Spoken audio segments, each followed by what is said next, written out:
Welcome to the IVF Journey with Dr. Michael Chapman, the podcast for couples who struggle with infertility and want to fulfill their dreams of becoming parents.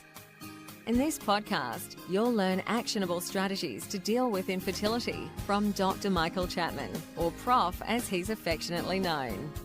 Prof is the co-founder of IVF Australia and is a leading Australian infertility specialist who has helped over 3,000 couples realise their dreams of becoming parents. To access previous episodes packed with ideas, solutions and tips that actually work, head over to Dr. Chapman's IVF podcast on iTunes. You can also ask questions by contacting Dr. Chapman's rooms on 1800 111 483 or by emailing him michael.chapman@ivf.com.au. That first cry of a baby born after the long journey of IVF remains one of the most beautiful experiences in the world. As an obstetrician and an IVF specialist, I've had the privilege of experiencing this over many thousands of times in my long career, but I still remain moved by each baby's first cry. It signifies the end of a long journey and the beginning of a new life. This is Professor Michael Chapman, co-founder of IVF Australia and host of the IVF Journey podcast. Thanks for tuning in. To access all the previous episodes, head over to my website www.theivfjourney.com and select IVF Journey Podcast from the navigation menu. You'll also be able to find the various services that we provide at IVF Australia. So this time we're going to carry on about sperm.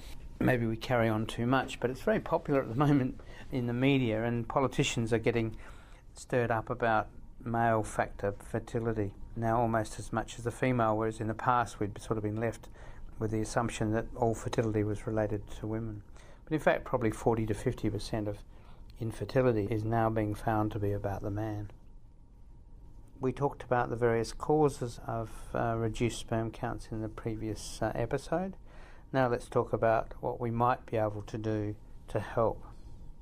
I'd probably start off by saying in most cases we can do nothing, which is very disturbing for the men who come along with low sperm counts and expect something to be able to be done. It's been exaggerated by Dr. Google, and usually Dr. Google is driven by the commerciality of selling unproven, potentially dangerous medications to men via the internet in the hope of improving their sperm counts. Men are very susceptible to these claims of improvement because their pride has been badly damaged by being told that they might be the cause of the infertility. So let's talk about the things we can do. I mentioned in the earlier episode there's a relatively uncommon cause of infertility, which is that the pituitary gland is not producing the hormones in the levels that are sufficient to drive the production line in the testicle. We can substitute those hormones by injection, and in a small group of men, perhaps even with just tablets, we can push the FSH level to a point where it switches on or enhances sperm production. Problems with either of these treatments, either using FSH or HCG injections or clomiphene, is that because the production line from immature cell to a mature sperm takes 90 days, we don't know whether it makes any difference in under 3 months, which again can be very frustrating for these men. But where the testicle has been quiet because it hasn't been stimulated, there is a very high chance that sperm production can be switched on. In men where this is due to stress, success rates are reasonably good. In men where the pituitary gland is not working because it was not formed properly in the baby's life, in the growth in the womb, again it's very successful because the testicles are normal. And that is really the only group that we actually can say we can do any real good for. I suppose the other group are those with blocked vas deferens due to infection, where there have been successes with dividing the vas deferens where the block is and joining the other two ends, a bit like a bit of plumbing, cut out the block and join the two ends together, and that can be successful. That's similarly, if a man's had a vasectomy, it is possible to join the two ends together. However, in both those situations, what has been found is that when there's been a blockade of the sperm and it's built up, antibodies start to form which can bind to the sperm and stop them from swimming. So success rates in terms of pregnancy are substantially lower than the success of getting the plumbing right and actually getting sperm out. So there is an ongoing debate as to whether reversal of vasectomy or repairing blocked tubes due to infection is really worth the effort, since IVF and ICSI solve the problem.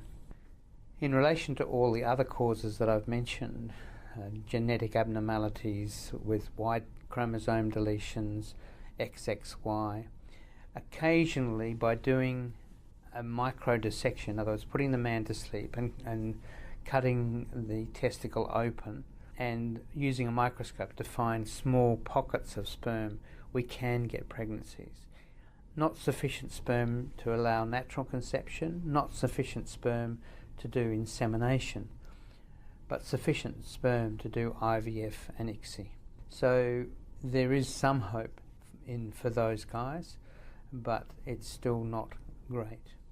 For those men with low sperm counts, with whom we can't change the dynamics of the production line in the testicle, we can do IVF and ICSI. ICSI is the term for sperm injection. There where the scientist selects out the best looking sperm and injects one into each egg. And pregnancy rates and live birth rates in that scenario are the same as if a man's got a normal sperm count. So pregnancy is very possible even if there are only a very few number of sperm. And that's become the answer for most men with reduced sperm counts. IVF with ICSI. Looking forward into the future, I mentioned the possibility in another episode that some scientists in the US have actually built sperm from cells that were never in the testicle, at least in mice, and therefore produced a pregnancy. That's pretty exciting stuff and may hold things for the future.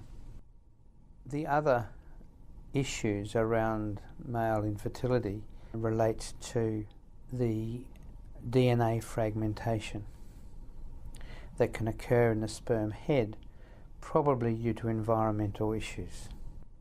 When the testicle is overheated, for instance, men who drive trucks over long distances or work in blast furnaces, the DNA fragmentation rates are higher.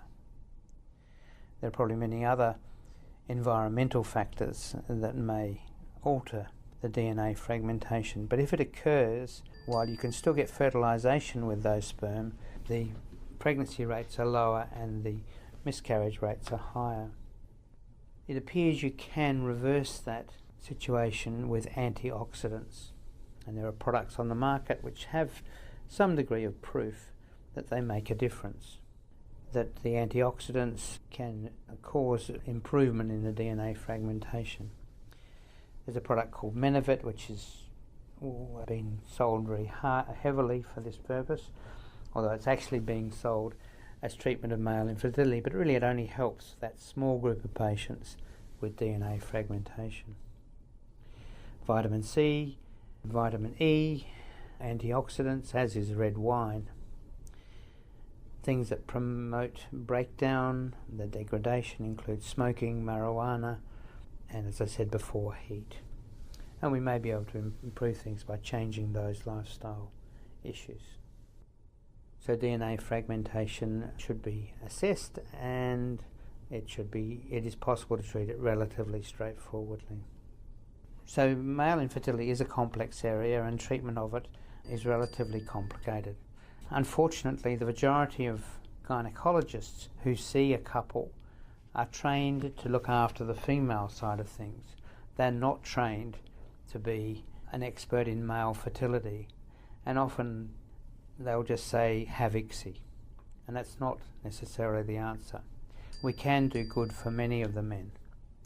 We can improve the sperm counts. So when you have a male fertility problem, it's important to see a gynecologist who has reproductive medicine subspecialty, because they have been trained in male infertility, unlike their generalist colleagues. So ask them what their background in male infertility is. My second suggestion is not to see a urologist. Now, a urologist is trained to take out prostates, and very few of them have any real expertise in male infertility. They like tying off varicose veins, but the evidence that it makes any difference is marginal, and that may delay you getting pregnant. So see an expert if your husband has or your partner has male infertility. And don't forget that you can access all the previous episodes by going to our website www.theivfjourney.com and select IVF Journey Podcast from the navigation menu.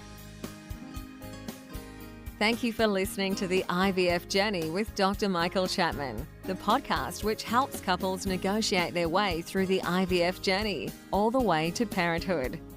You can also ask questions by contacting Dr. Chapman's rooms on 1-800-111 483 or by emailing him michael.chapman@ivf.com.au.